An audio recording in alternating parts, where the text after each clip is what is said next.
Hey there everyone and welcome to another Neo Monsters video. This is my third and final video of the Armageddon tournament, the fourth week that I went through, and it's my matches versus the TNC clan. So it says here that I am meant to go against TNC XXX, however unfortunately he was unavailable.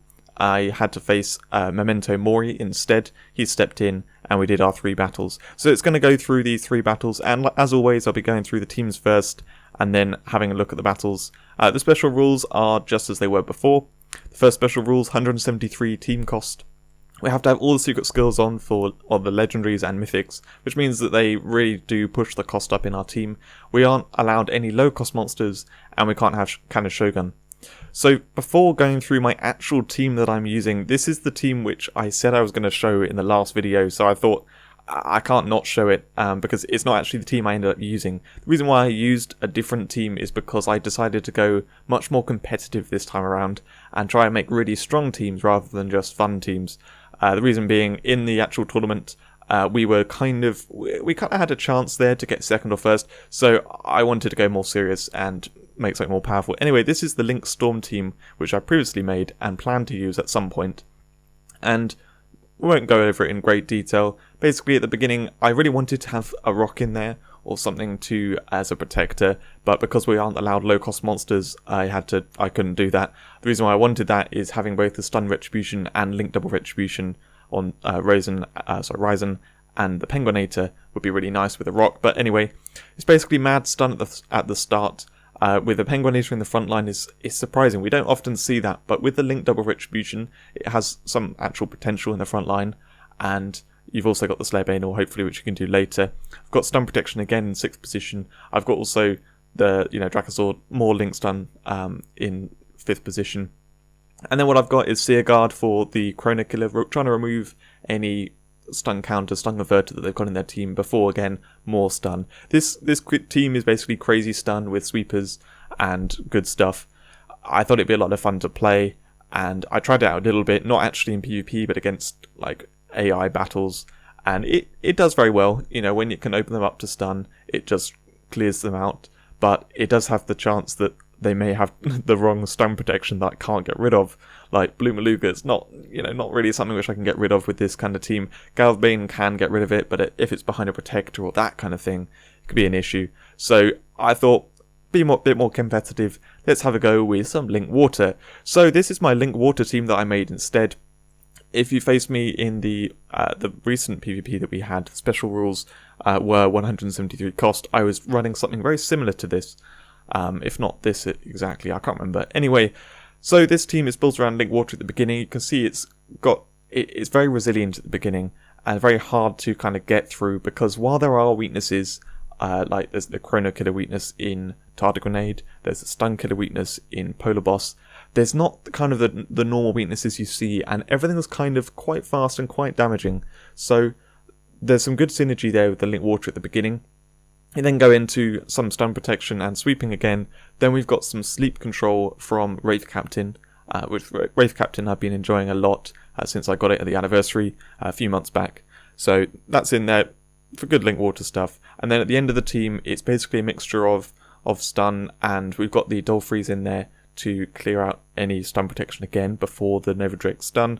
Dracorosa, I just like Dracorosa. There's often poison endgames going on, so it's nice to have that in the end game. And then Anglo Maiden, which is the second form of Brynhilda there, normally not that great, and I was very down on it because it doesn't have a very good moveset that it can basically just be left alone.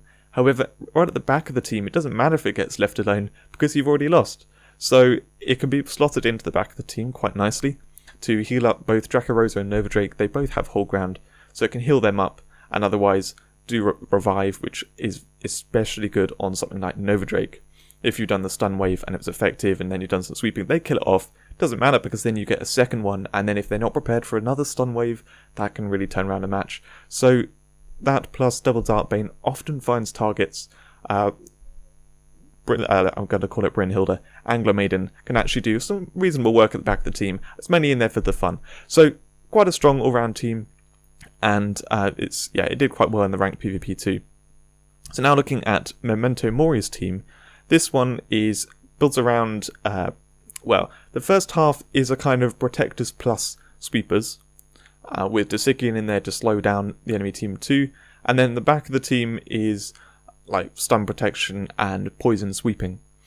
I would say, looking at this, and I feel a little guilty saying this because I don't mean this in any way to criticize Memento Mori's team building skills or anything like that, but more a case of to be consistent and to properly analyze and talk about this. I think this is a really good opportunity to talk about how this team might look quite good on the surface, but there are certain aspects of it which are missing or that are weak about it. And I want to point that out. So first of all, there is almost no stun in this team, and there's absolutely no sleep. So in terms of control, there's nothing really in there. Like, there's a stun from Galvbane, but I can't see any other... Oh, there's a stun from Oak Thulu as well, but that's a sort of situational. There's no other poison to set that up, so he'd have to set it up himself. It's not going to happen. So there's not really any control aspects in here.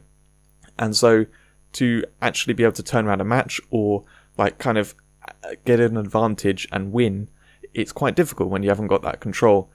And then there are other ways you can do it, like you can trade very well. So here, let's say the first half of the team, something which, a way which you could actually, win with this is if Desikian's shields slow down the enemy team enough that you can keep trading and keep, actually keeping neck and neck well enough that you can then win the match.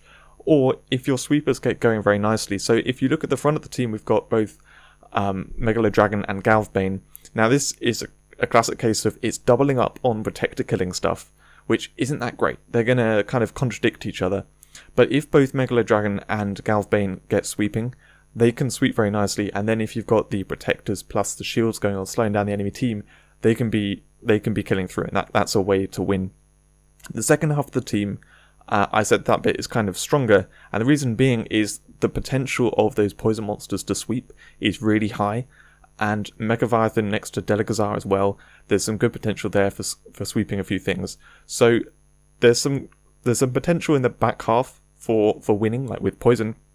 The front half, it really depends on whether I get completely messed up by the Desikian's shields or the sweepers really get going. So you've got to make sure those sweepers are going to work, otherwise you're not going to actually be able to kill through the enemy team. So I just wanted to analyze that a bit because I think this is, well, it's a good opportunity to have a look at the team and see how I think this team, it might work, but it's not a strong team. It's going to struggle in a lot of scenarios, and I think having like aspects of control or other bits like that can really push a team from being quite good to really good. Anyway, let's go into this first match. So we start off with him having the turn with Megalodragon, and he can Sonic Strike. Well, he can't Sonic Strike anything actually because my Polar Boss is on 11 seconds, so he just has to do the Assassinate. He then has a chance to Stun Boss Blue Maluga. Now, unfortunately, his Galvbane is 1 second behind my Tardal Grenade at this point, which means while he would like to Time Strike the Blue Maluga, there's a good chance that I'm just going to give turn to it, so he can't get a kill on Galvbane. So rather than doing the Time Strike, he decides to take the kill on Blue Maluga right now with Gangrilla. Now, at the time, I was like, what on earth is he doing? Because I didn't actually notice that Galvbane's behind Tard Grenade. But this has left him in a terrible situation, because now he doesn't have a kill on Megalodragon. He doesn't have a kill on Galvbane. Bitter Beast isn't really going to do anything. It's just going to sit there as stun protection. His team's practically useless right now, so I can really get my Polar Boss going and start controlling my sweeping through his team. So, didn't really talk about what I was doing there at the beginning. I just put Bitter Beast out of play because I wanted to kind of do that as early as possible, and then getting rid of Gangrilla with the Counter-Strike finishing snap, lovely efficient way to get rid of it.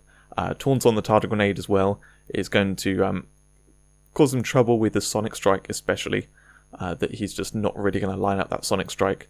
Now what I'm doing is, like I say, he doesn't have much of aggression at this point, so I can take my time with things. So I did the Enemy Accelerate. I haven't brought in the Dolphreeze, the Desikian, until I've lined up this Tardicannon.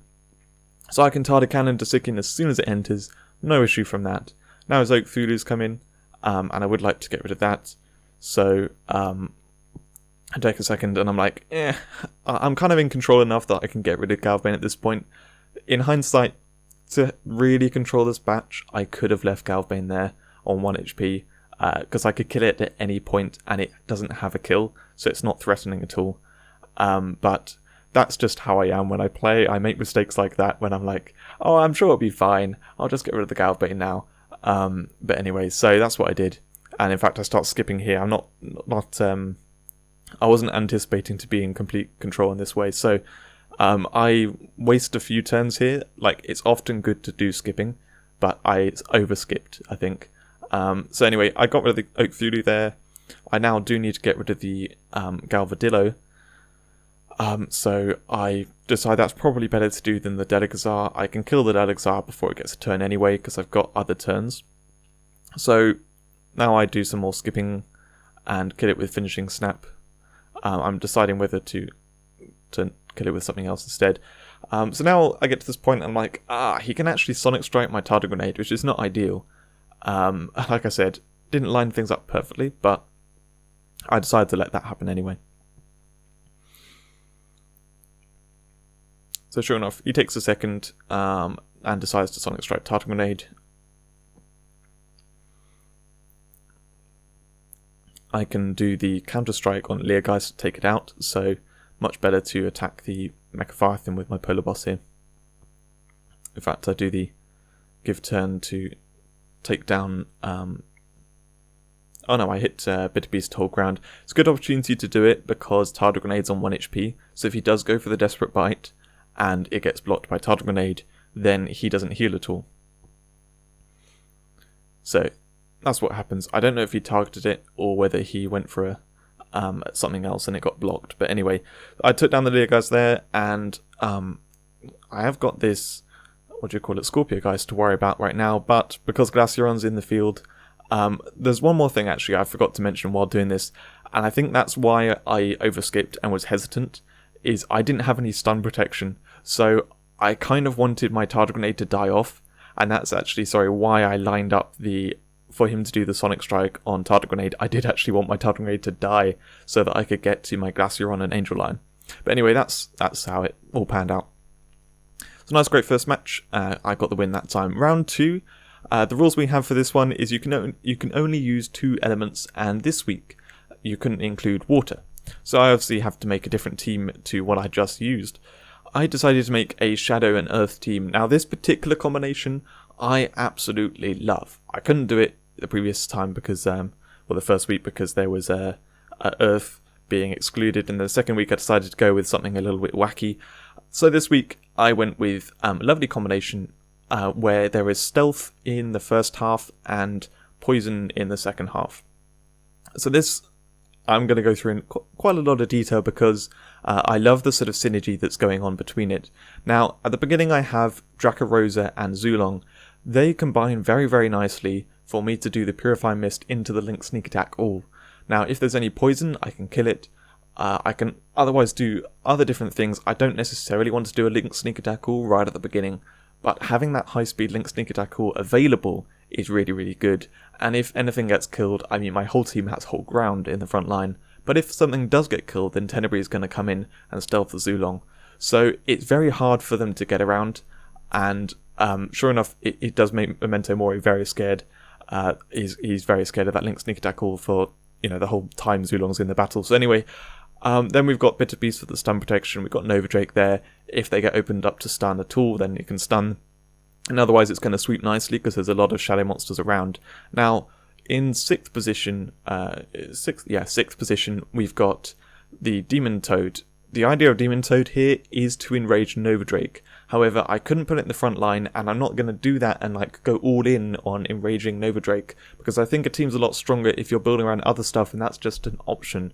So when Demon Toad comes in, if it's the right decision to make, I can enrage teammate Nova Drake. So I can do that really powerful Assisted Dusk. We've also got Delegazar next in line because that's another good option for enraging. It makes Delegazar one shot after just one kill with its double Bloodthirst, and otherwise it makes all the attacks just really powerful. So that's another good target for that.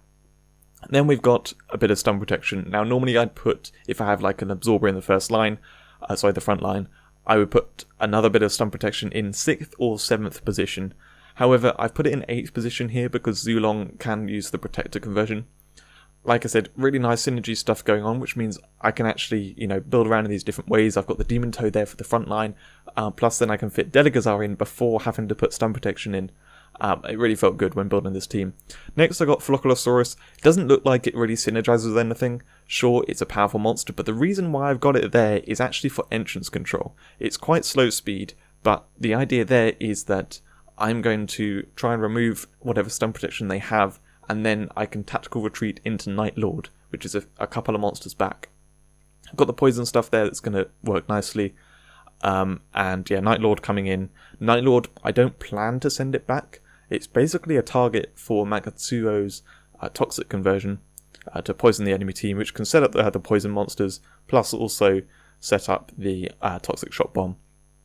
And then I've got a couple of protectors at the back there with things. So one has Give Turn, and the other one has the Purify Mist that's not really going to be used, but it sets up poison monsters and all that good stuff. So some nice poison synergy there at the end, and I haven't got hugely there's only so much stuff with poison synergy between Earth and Shadow that I can do, so that's why I have the two protectors there. I very rarely use protectors in teams, but I felt like having some protectors there after the sweepers seemed like a reasonably good idea. I've got the box draw at the back there to set up Tiamazis's secret skill. And yeah, that's the team. So I love this team. I think it's really cool. I don't know how it would really do in normal PvP, but for this sort of down-powered version where you're doing the link teams, it's going to work well. Memento Mori's team. Before going into this, I want to say Memento Mori, as it turns out, he has way fewer monsters than I do. I think I have around about 100. I think he has about 60, which 60 is great, except when you're trying to build a link team with just 2 elements, to actually get enough stuff that really synergizes and works well together is quite difficult, because there are a lot of great monsters, but they're split across the 6 elements, so when you only pick 2, then it's really hard. So he's actually at a massive disadvantage, and I just went on for ages about all the synergy in my team, and unfortunately he's got some good stuff in his team, but I do think this is unfortunately one of those instances where the rules are a little bit more pay to win than they should be. So anyway, at the beginning what he has here is Atrahasis with, basically he's using the Enraged teammate as well, using Demon Toad's ranged teammate to enrage the Nox Dragon, which he's going to use as a sweeper, and then he can cannibalize the Demon Toad, so it's not going to be an issue on his team to charge the Atrahasis. So there he's got 2 sweepers with the stun protection. That cannibalize also brings in Sherloid, which this is after the update, so it's got camouflage entrance, it can't be used in the front line, and so that's going to be a nice protector, followed up by Disikian and good stuff. So his idea there is he's going to set up the sweeping and then have it protected and then keep things rolling from there. However, well, I'll get to it in a second. Then when you look further, there's more sweeping stuff. There's Heaven's Worm to set up Delegazar, nice stuff there. Some poison, protector at the back, and then his 2 monsters at the back, Moku and Harlequin, are great backline monsters, so that's good stuff. However, the 2 holes in this team are the Link. Both Link Holy and Link Shadow, where he wants it, it's not quite there. So if you look at the front line, Nox Dragon really wants there to be either just lots of shadow monsters, or specifically 3 or more. Now, he's got 4 at the beginning, but he's planning to cannibalize one of them. And then there are 3 holy monsters before another shadow monster. Then there's more holy before one more shadow. There's not really going to be Link Shadow going on. And so Nox Dragon is going to struggle to really sweep. Even with its assisted, it's not going to do as much damage. So Nox Dragon isn't going to work quite as well as he wanted it to. I think he would have benefited from having a bit more shadow in there before the Disikian. So, really had the opportunity to get going. And then, similarly, with Midas Dragons and Heaven's Worms, 2 Link secret skills, they're going to struggle to really have Link Holy there because there was all the shadow before. And there's not really enough Holy in there to really set them up at any given point. So I think on the Link front, it could have been put together slightly better, but in terms of what he has and what he's put in there, I think he did a brilliant job. And suddenly removing water is one of those elements that's very popular right now in PvP. There's a lot of really good stuff in water, so removing that as an option makes it quite a lot trickier to build a good team. So moving into the battle, we have a very different start at the beginning here. I've got Nova Drake, went slightly ahead of Bitter Beast, which is lovely for me. And I do decide to stun wave because I think taking one monster out of play is just typically very powerful. So I do the defang, and at this point I don't know that his Nox Dragon is actually not going to work very well. I should have, knowing now, I should have hit Atrahasis, but I thought, no, let's get rid of his sweeping as quickly as possible, force him to do the cannibalize, and when he doesn't have the Demon Toad as a target, force him to cannibalize, and then go from there. So Bitter Beast can't really do a lot. I just do the Desperate Bite on Sherloid, followed by Sneak Attack, getting rid of that Nox Dragon now, because Atrahasis is going to cannibalize and heal that Nox Dragon. I should kill it off at this point. So he takes a second to decide. He can cannibalize either Bitter Beast or Sherloid. Now my team doesn't really have any stun. I've already used the stun wave on Nova Drake, so what would be ideal here is cannibalizing Bitter Beast. However, he doesn't know that I don't have any stun, so the correct choice for him really is Sherloid. I'm about to kill it off anyway, so doing that. Now he's got his Atrahasis charged. Tsikin's about to get to turn 2, which can sweep, and then Midas Dragon giving turn. So he's got some damage potential now. If I hadn't killed the Nox Dragon, if I killed Atrahasis, things would be slightly different, but yeah, he's actually in better shape than he could have been. So with Tsikin now, he really wants to get rid of that Zulong, because he's scared of the Link Sneak Attack. Oh no, sorry, he gets rid of the Nova Drake. Yeah, fair enough. That's the correct move. Now he can give turn to Tsikin and kill Tenebrae. Tenebrae is really the target you got to take out here, because Tenebrae is very, very good. Like, the only reason why it's not great for PvP is because you can kill it before it clones, but he doesn't kill it before it clones. Instead, he goes for Zulong. And also giving turn to Atrahasis. I'm not sure why he did that rather than Tsikin. I think it should have been the other way around. But anyway, Zulong now. What I do is the Demon Toad is not going to be any good for me. He doesn't seem to have any stun right now, so having 2 stun absorbers shouldn't be an issue because I can protect before it's, that kind of stuff. So anyway, get a turn with Tenebrae, I can do the clone. Bitter Beast can't do a whole lot. It could kill Atrahasis, but actually Life Flip Friend is kind of good in this situation. So he kills the Tenebrae, which actually stealths my Zulong and sets up that Link Sneak Attack call, but I don't use it. I don't think I use it at any point in the battle because I want to control his team. And if you look at his team in general now, as long as there aren't 3 holy monsters, Midas Dragon is basically useless. And even then, Link team turn, it's only going to work if he has stuff that's good to give turns to. Bitter Beast is not going to do anything. Tsikin is obviously the next target I'm going to take out. And Revenarchian is only going to do something if it gets a kill. So I've kind of got his team locked down now. And I've just done the Protect with Dark Stag, so he's got to kill that next. I'm going to have more Tenebrae. Bitter Beast is not going anywhere. So anyway, he does the Explosive Quartet. Fair enough. Probably the best move to use there. I can take down this Tsikin. He's going to line up that kill for Revenarchian. At this point, I decide to kill Leoronix because it's just going to be in the way. I may as well get rid of it now before it messes me up later. I could have killed it with Dark Stag, but I want to get Bitter Beast back into the game now. So I expect at this point he's going to do Drain Survivor. If he'd done that on Tenebrae, I think it would have died, the new Tenebrae, but he doesn't. For some reason he just hits all, and I have no idea why. Also, I have no idea why I kill the Leoronix at this point. I want to kill my Tenebrae, but the Leoronix was out of play for such a long time. That's another one of my big mistakes that I just make the whole time. Like, oh, I want to kill on this monster. I'm going to kill the thing that's out of play. So anyway, carrying on with this. His Revenarchian does have a kill now, but it can't kill anything because they're stealthed. So what he does is he hits my 2 monsters, which then he's going to double Bloodgrave. So that sets up that. Kills those 2. Now with Heaven's Worm, he could survive the new Tenebrae. I believe he could do that to kill it, but instead he hits all. I feel like I'm being really critical of his gameplay here. To be fair, it's very rare that you ever have to face down a Tenebrae, but I think in hindsight, just looking at it and analysing it, I think if he'd done Survivor on Tenebrae there, it would have been really good. I don't know why I did the hit all, it didn't really stop me at all. And in fact, we're talking about me locking him out of the game. Bitter Beast is still under play. Midas Dragon can't do much. Revenarchian, while it's got its sweeping move, it's a double sweeping move, so with my Tenebrae coming in, there's not a whole lot he can do. He's basically locked down, and I can just keep killing that new monster that enters. So that's what I did just there. And at this point, I do decide to take down the Bitter Beast because the poison's probably going to end at some point quite soon. So I may as well kill it off now. And I feel quite confident with the number of monsters I still have in my team.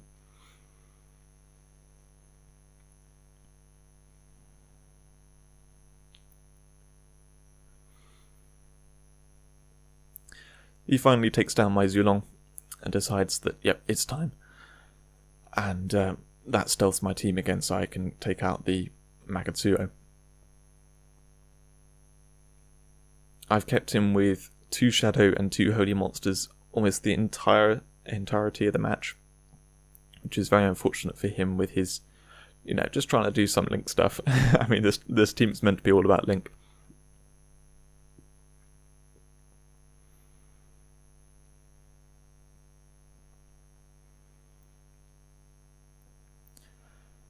I've only got 1 kill on Tenebrae, and Moku had up defense, but it turns out it's actually enough to kill the Moku. I wasn't expecting that, but I guess max attack on Tenebrae and the fact you got the Enmant advantage is enough to get through Moku's massive defense. And health too. At this point he can actually sweep 2 things. There's not really much chance of him to get back into the match though, because Midas Dragon's never going to get its Link team turn now, and Trickster is... I mean, it could maybe get him back in, but it's unlikely. Trying to make the bronze shells and then sweep and stuff, like it's limited on the number of times it can heal. So really trying to kill enough things with Trickster is not going to be... It's not an option, really.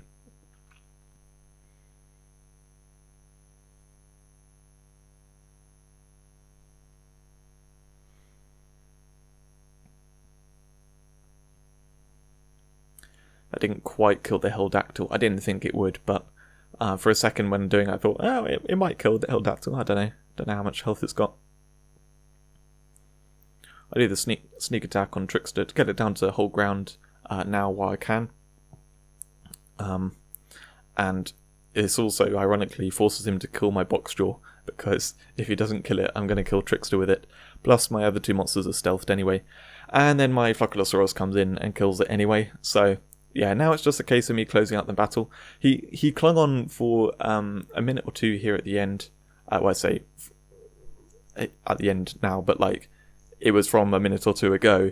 He managed to cling on with those last few monsters and make me take a little bit longer to close it out. The middle section where I really got to sweep through quite a bit of stuff while his team was locked out. And yeah, anyway, you can see me just finishing off the last few monsters here.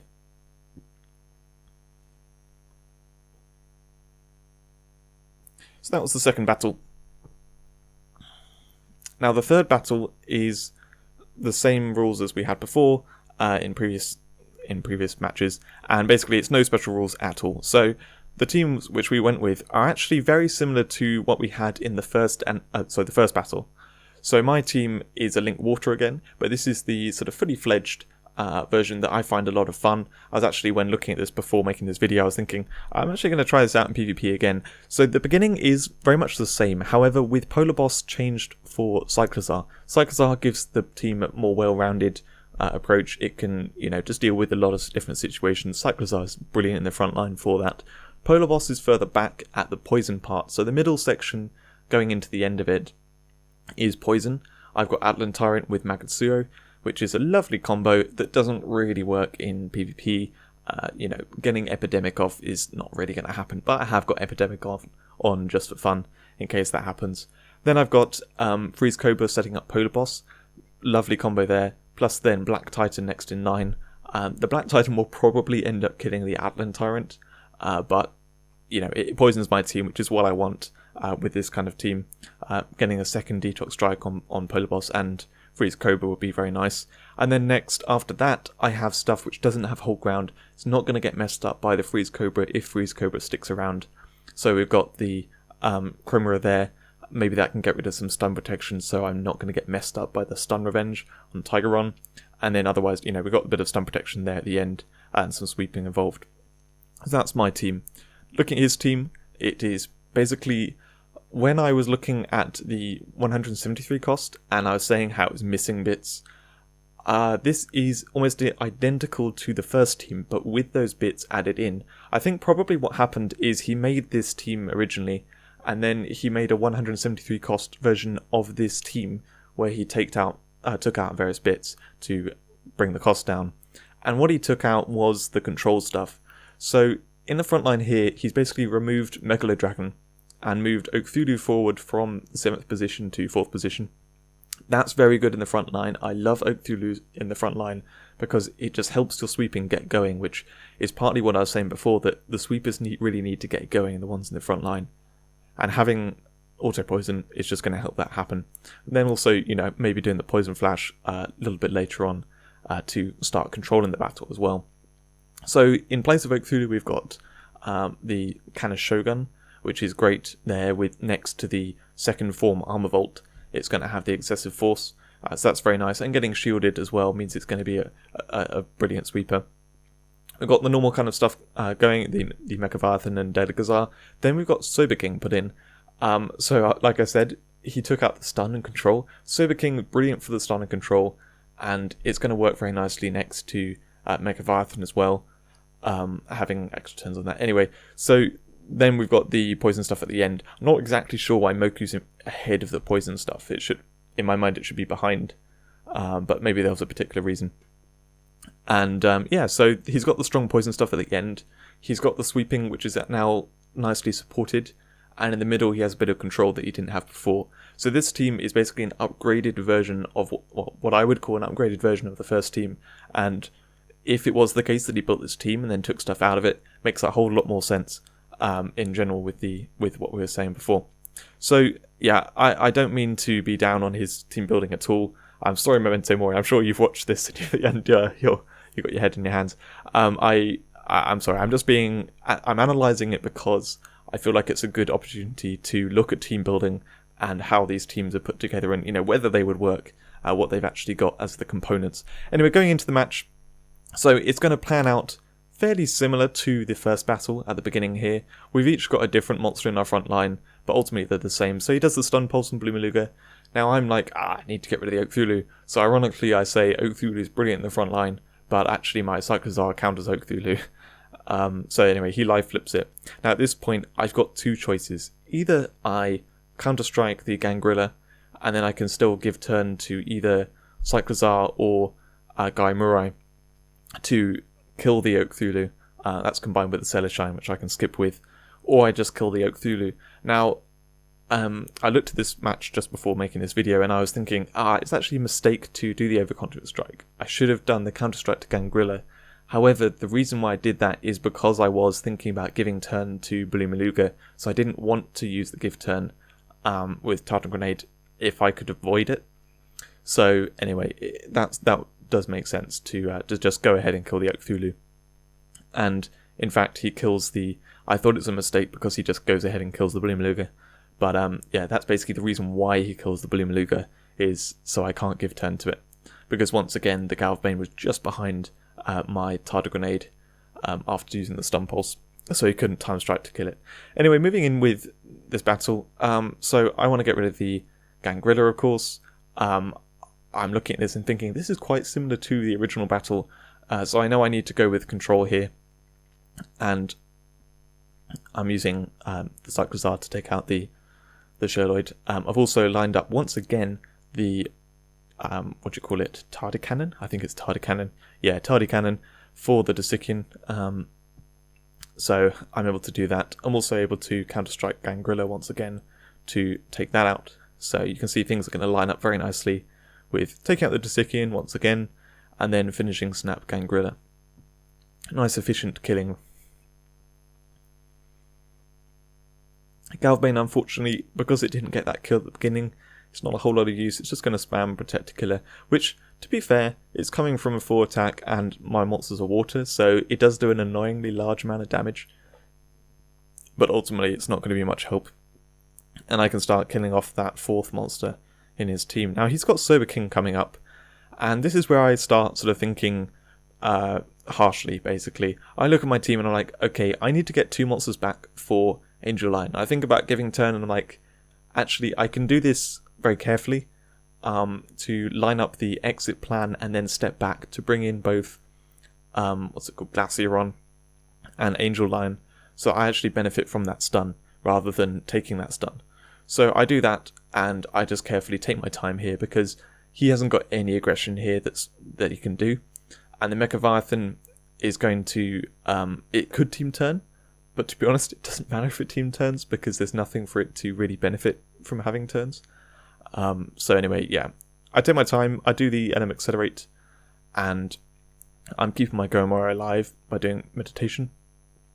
I do force him to use the instant shield at this point before going back into my Angel Lion. So now we're set up, we can kill something again.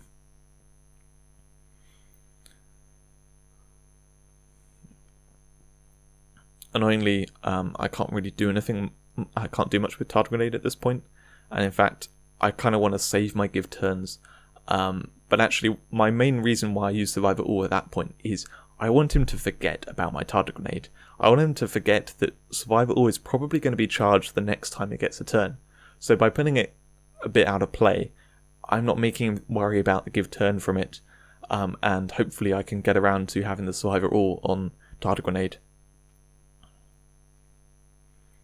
So he can team turn at this point, but like I said, there's not really any point in doing it. He decides to do it anyway, and he could do the time strike on Tardigrade, but my plan worked. He's ignoring my Tardigrade at this point. He really wants to take down my Glacieron. At this point, I forgot that the Raw move has been increased seconds, and that if you're not going to do any damage, it's better just to use Purify All. So I'm used to using Raw Blood Fury to pass time on Angel Lion. So now I force this Mechaleviathan out of play, which is good because now I can line up a kill. So I counter strike Galvadillo. I'm able to kill it with whatever, it doesn't matter, because I'm going to get a turn. Angel Lion gets a turn first. Nothing it can do, so it can just purify the Tardigrade that got put to sleep. So that's nice. Now at this point, probably best to get rid of the Sober King. I think for a second, I do need to get rid of the Mechaleviathan at some point because it will get a 400-second Mega Bomb, and you don't want to make that mistake. Also, Galvbane, I probably should get rid of at some point because it's a little bit annoying. I'd rather leave him with something else.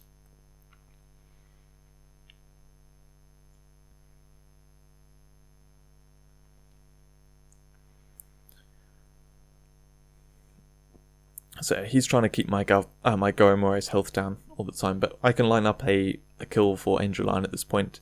Leogeist is not going to be a problem for a little bit, so I can ignore that and just charge all my sweepers.